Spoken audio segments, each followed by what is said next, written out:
Tonight, we begin with a back and forth between Bexar County leaders and San Antonio Mayor Gina Ortiz-Jones. This is over recent footage of a councilwoman being booked into jail on a DWI charge. The mayor said the video was, quote, leaked. And then county leaders explained how open courts in Texas work. Dylan Collier breaks down that email exchange. The drama started July 25th after this footage of shackled District 8 Councilwoman Ivelisse Mesa Gonzalez limping to appear before a judge in jail was broadcast on Bexar County's live stream. Last night I was pulled over on the suspicion of a DUI. Hours after Mesa Gonzalez bonded out of jail, Mayor Gina Ortiz-Jones sent the following email to county leaders asking that they look into the leaked video. The email drew criticism from County Judge Peter Sakai, who objected to the mayor's description of the footage, and Administrative Judge Ron Hell, who pointed out the stream has been in place since 2020. Ron Hell laid out court case after court case that guarantee the public's right to view criminal proceedings. Ron Hell used his response to also critique the city for not making its magistration proceedings public, quote, leaving the city vulnerable to similar lawsuits. Both judges declined comment this week, a spokesman for Sakai telling KSAT the emails speak for themselves. So now our Dylan Collier joins me now live in the studio. So Dylan, after going to the county, you then went to the mayor's office. Right. What are they saying? So we reached out to Mayor Jones's office seeking comment. Remember, she does not have a communications director currently. So a city spokesman on behalf of the mayor's office released the following statement to us. The mayor watched the video along with the city manager and city attorney. None had ever seen such a video of the county's magistration process and only recently learned the county began live streaming those proceedings in 2020. This led all to believe the footage may have been inappropriately shared. It is odd that despite the high number of high-profile DUI, DWI arrests since 2020, this remains the only footage shared publicly. All right, Dylan, thank you so much for joining me Thank on the you. set for that. In other news now, more than 4 years since a mother was accused in the death of her 18-month-old baby. We now know her punishment. Delaney Chides took a plea deal just a few hours ago, pleading guilty to 1 count of intentionally or knowingly causing serious bodily injury to a child. Chides was sentenced to 20 years, including the time that she's already served. In March of 2021, she was arrested. The following month, baby James, his remains were found under the mobile home where he and his mother lived. After years of little to no progress on the case, this is what baby James's aunt had to say about the ruling. Bexar County failed another child. And I'm so sorry, but I love you, and I'm always going to have you in my heart, baby. Always and forever. And we're going to be hearing more from Marisol Benavides at 6 o'clock tonight, and also listen to her impact statement that she gave to the court. Now to the latest on a story that we've been following very closely. So the Texas Rangers got a deadline extension to submit evidence in the Brad Simpson case. Simpson, as you remember, is accused in the disappearance and presumed murder of his wife, Suzanne Clark Simpson, who was reported missing on October 7th. According to court documents, the Hill Country flooding that happened on July 4th actually delayed the August 1st deadline because Texas Rangers at the time had been helping in the Kerrville flooding search and rescue efforts. According to Bexar County court records, Simpson's next court appearance is now set for September 8th. Now, new at 5, an investigation is underway after a man was found dead at a St. Hedwig swimming pool near I-10 and 1518. The Bexar County Sheriff's Office says that the 35-year-old man was found dead just before or just after 2 p.m. They are also saying that first responders attempted to save his life. Obviously, they were unsuccessful. The Sheriff's Office says that at this point, there are no signs of any foul play. One person is dead after a crash involving a motorcyclist. That accident happening just after midnight on the west side near the intersection of South General McMullen and Wallace Street. San Antonio police say the motorcyclist was traveling south on General McMullen when it hit the back of a car. And witnesses on the scene, they told police that the motorcyclist had been speeding. The driver of the car stayed on the scene, is not facing any charges. And according to police, there have been at least 5 motorcycle accidents in San Antonio since last Sunday. So the special legislative session in Texas is on hold for the second day in a row now. This comes after several Democrats left the state to avoid a discussion on a new proposed congressional map. The leaders who left are now facing threats of arrests and fines. Governor Greg Abbott and Republican lawmakers are pushing to redraw Texas congressional maps, which the Democrats say would give Republicans more seats in the House. But if you ask President Trump, he says Republicans are entitled to those additional seats. But Democrats are adamant that's not the case. Let me just be really clear about this. No party is entitled to any district. We have to go out and earn the votes, and that's what a democracy is about. Now today, Republican U.S. Senator John Cornyn sending a letter to the FBI asking for help in locating those Democratic Texas lawmakers who have fled, and also he's calling for an investigation into any, quote, potential criminal acts. The San Antonio River Authority wants to improve and also expand flood warning systems here in Bexar County. And that includes updating monitoring systems, communication systems, and also preventative measures at low water crossings. The River Authority also wants to bring in all 3 existing systems into the county under its umbrella. To upgrade across Bexar County, though, that would cost $22 million. But the River Authority is also hoping to expand this system to surrounding counties, possibly with state money. At a meeting this afternoon, county commissioners did vote to direct staff to find space in the county's budget to do this. Now let's take a live look outside, taking a look at traffic, which we'll have here at 410 at Blanco Road. You can see the lanes that are coming toward us there. A little bit slow going, but obviously really no accidents, nothing like that. It's just ordinary traffic that you would find at 5 o'clock. Nothing to worry about. Now let's give you the weather. And yeah, we've been talking about those triple digits. Yeah, very close to it today. And we'll see how we officially clocked in, especially at 6 o'clock when we get the latest update. Anyway, I want to take a look at Authority radar. A little bit of action. These are those coastal showers that we talk about. And we're basically going to have them every day for the foreseeable future. It's a very common weather pattern this time of year. And they can sneak their way into Lavaca County, which a few of them are right now, working their way in toward eastern Lavaca County, farther south, especially along the Gulf Coast, in and around Corpus Christi, outside of Corpus Christi right now, and even over toward George West. And just some of our extreme southern counties can get in on this, and the eastern counties. Very limited in terms of coverage overall. For the most part, we just have those patchy fair weather cumulus clouds overhead, and I don't anticipate any of those showers to make it to San Antonio today. Tomorrow, a 10% chance. I know, not much. Don't expect much, if anything, tomorrow. And then slight chances again as we get into early next week. We'll talk about the shift in the weather pattern that's going to cause that chance of rain in just a bit. Okay, Adam, thank you for that. Don't know if you noticed, but it's back to school season, and less than a week before students are supposed to return to the Bexar County Academy Charter School, parents are finding out that that school could be shutting down. As the Night Team's John Paul Barajas explains, he's explaining now how this is affecting families. Enrolling now. That's the message from the Bexar County Academy Charter School on the northwest side. However, classes are supposed to start this upcoming Monday, and parents are just now finding out that the school might be closing for good. School is about to start.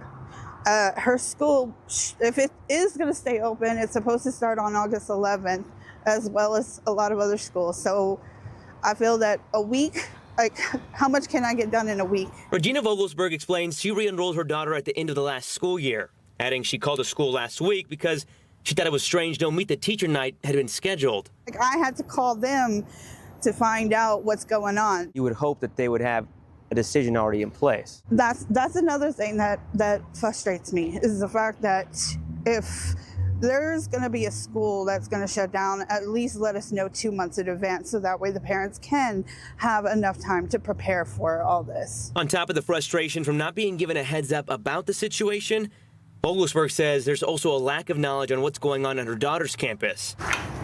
Hello, ma'am. My name is John Paul Barajas, with KSAT. Made a stop and spoke to the principal for ourselves. Just 7 days before school is supposed to start, we're still in limbo.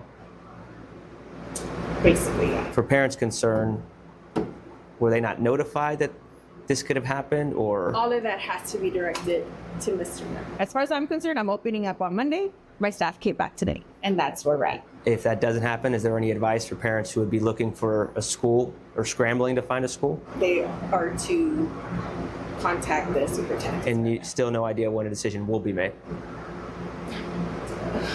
Is that concerning for you? Of course. Of course. I have no answers. I don't know what's going to happen. And that's like God on this truth. According to the Texas Education Agency, there was 153 students enrolled at that campus in 2024. At this time, it is not clear why closing the school is being considered and how long they've known about this possibility. The charter school superintendent is based in Dallas. We have emailed him multiple times and are still waiting to hear back. John Paul Barajas, KSAT 12 News. Of course, we'll keep you posted on that. In other news, Bexar County voters will have their first and likely only chance to vote on a new Spurs arena this November. So Bexar County commissioners voted 4-1 to ask voters whether to raise the hotel portion of the county's venue tax, because that could help Bexar County pay up to $311 million towards a new arena, which is estimated to cost as much as $1.5 billion. The Spurs, they've said that they'll put in $500 million. The city of San Antonio still determining exactly how much money it plans to kick in. We have a lot of work to do ahead of us. We have to continue our discussions with the city of San Antonio. We hope to have an agreement with the city of San Antonio, and then we've got to convince the voters and the voters of Bexar County to come out and support the vote and the layout that we just heard today. So voters are going to be asked separately about raising the tax to use to renovate the Frost Bank Center, Freeman Coliseum, and also wider Coliseum grounds. And coming up at 6, we're going to hear what opponents have to say about this tax election. This is a very aggressive and the most common malignant brain tumor in adults. On the latest episode of The Conversation, I spoke with a local doctor about glioblastoma. It's a type of brain cancer. Michael Bolton recently revealed that he was diagnosed with it, so we've been hearing about it more. The disease also affected Senators John McCain and Ted Kennedy. But now there's hope for patients, because researchers at UT Health San Antonio are recruiting patients for a study that's aimed at giving glioblastoma patients a better quality of life. Just listen to what the doctor told me. This is technology that was developed here in San Antonio by a group at the university. And what we as a group figured out was how to get liquid radiation into the brain. And so we developed a custom molecule that grabs the radiation and puts it into these tiny little, you can think of them like little bubbles, about 1,000th the size of a cell, and it traps the radiation there. And the radiation only travels about 2 millimeters. And so what that means is we can place it in the brain directly on top of the tumor, and the rest of the normal brain is completely unaffected. So we can get very high doses to the tumor and leave the rest of the brain alone. Yeah, and part of that is also that there are little to no side effects for patients. Truly a remarkable study, and we're going to tell you more about it. You could listen to the latest episode of The Conversation by, well, there's no QR code there, but it's going to be streaming on KSAT Plus at 5:30 right after this broadcast. But we still want you to stay right where you are, because summer, sadly, coming to an end for a lot of local students. You could almost hear the groans. And everybody wants to start their school year feeling and, well, looking good. And a local organization is helping with that. Coming up, details on where your student can get a free haircut. And as we go to break, we're going to give you another live look outside. My friends, look at how pretty that sky looks. 97 degrees, and as so many of you plan to return to school this week and next, our Adam Caskey is going to have your full forecast after the break to help you get through the rest of the week. We'll be right back.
Thousands of Northside ISD employees are getting ready for a new school year this week. The more than 12,000 employees across the district are meeting today and tomorrow for multiple convocations. School leaders are welcoming more than 300 new teachers. Congratulations to them. And they're talking to them about educational goals for the year and also how they're going to handle policies like that new state law that bans cell phones in the classroom. The event is also aimed at energizing teachers like the one that you're about to hear from now. Listen to this. He's returning to the classroom for his 28th year. It's just a passion that I've had and something that I just enjoy coming back, meeting new students, finding new hidden talent, seeing what's out there and kind of hoping that that will grow and build in my class. Congratulations, Mr. Eoff. Now, students at Northside ISD are going to return to class next Monday, August 11th. So they have one more weekend to enjoy before they return to class. So one way to start the school year right is with a fresh haircut. And that's why kids and parents lined up at Visible Main Studio. They got free back-to-school haircuts. The family-run salon is right by 410 and 151, and it opened its doors to neighbors of all ages. The studio's goal is to keep things affordable.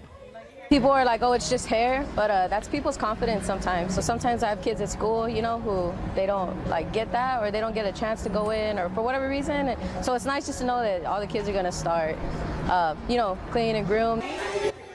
Yeah, I can attest to this. One time my bangs got cut a little too short and I was made fun of, Anyway, so you can check out Visible Main Studio's Facebook page to keep up with its events. It looks like the kids got some cool face painting too, although I would think that maybe it would melt off today considering how hot it is. Yeah, especially when they wipe the sweat off their brow. Oh, now I've got it on my hand. Yeah, and that haircut you're talking about, clearly that's one you'll never forget in your life, right? And will never repeat. Yes. There you go. All right, I wanted to jump right into our future cast. Now, generally, we're going to be rain-free in the days ahead, but there are some small little subtle opportunities, especially along and closer to the Gulf Coast. But like I mentioned before, tomorrow, a 10% chance. I mean, we're talking a stray pop-up shower, especially east of I-35 and between I-10 and I-37. That's typically where we see them this time of year and even this time of day. But this is tomorrow. Look, even one or two the computer models picking up on may have just enough instability and then just enough heat buildup to pop a few of these brief little showers and downpours. Nothing significant, and really most of us are going to be high and dry. You see out over the Gulf, that's where we have a little dip in the upper level flow here. That's a little trough axis. That's why you see those showers and thunderstorms offshore.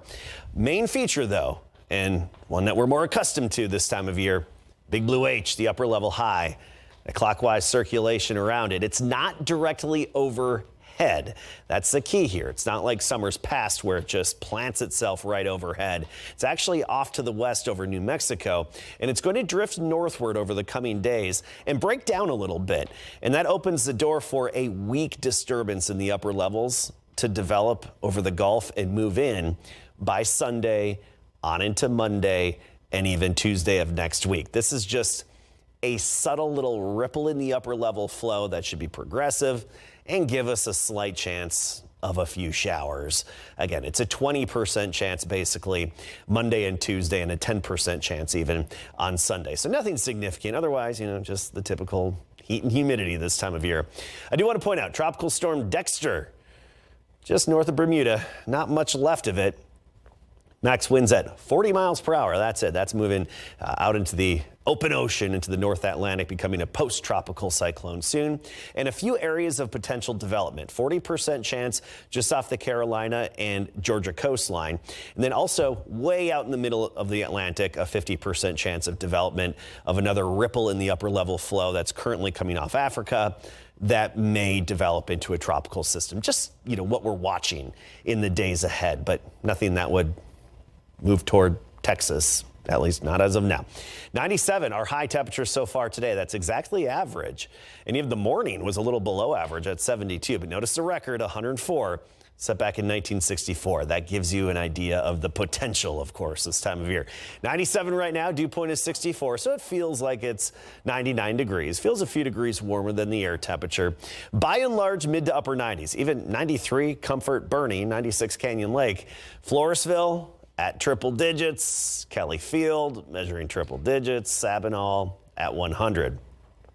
This evening, cooling through the 90s gradually. By 9 o'clock, 90 degrees, 11 p.m., we're down to 85. We start the day tomorrow at 76, 90 at noon, 99 the high temperature, and again, that off chance, that 10% chance of a stray shower. But I do think most of us in and around Bexar County and surrounding areas will be just below triple digits tomorrow. Then it's back to that 100-degree reality Thursday on through the upcoming weekend, Steph. All right, Aaron. Thank you so much. Listen to me, because I was thinking about De'Aaron Fox. All right, so Mary Romander joins us now in the studio. So, Mary, we know why we want to be in San Antonio long term, but now we're hearing from De'Aaron Fox as to why he wants to stay here as well. Yeah, Fox just signing a 4-year extension with the Spurs, and he's sharing why he wants to be in San Antonio for the long haul.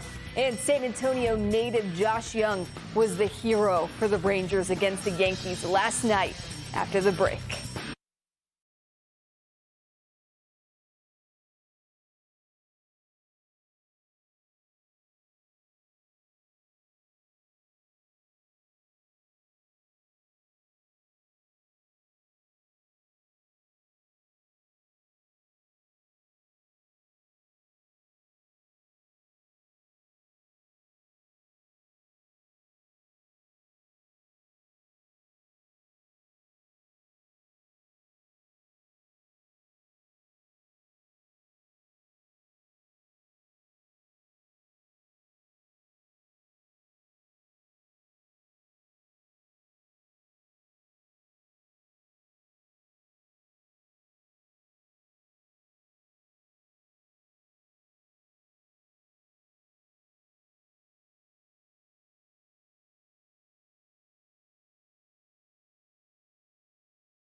The Spurs have made De'Aaron Fox the city's new $229 million man after signing the 27-year-old guard to a max extension, which will go into effect when Fox's current contract ends next summer. Now, the Spurs made their intentions clear to make Fox a part of the team's future when they made a splash at the trade deadline to acquire him from Sacramento last season.